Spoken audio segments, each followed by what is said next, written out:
ఆ బండి గేర్ బాక్స్లో బేరింగ్ పోయాయని చెప్పాం కదా. బేరింగ్లు వచ్చేసి ఈ బండిలో ఉన్నాయి. ఈ బండి కాడికి వచ్చి బేరింగ్లు తీసుకొని పోయి దానికి మళ్ళీ బేరింగ్ వేయాలి.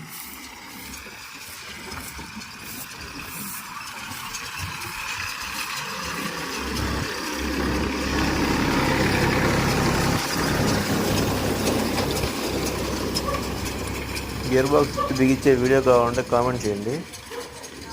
లేదు పర్లెస్గా ఉంది.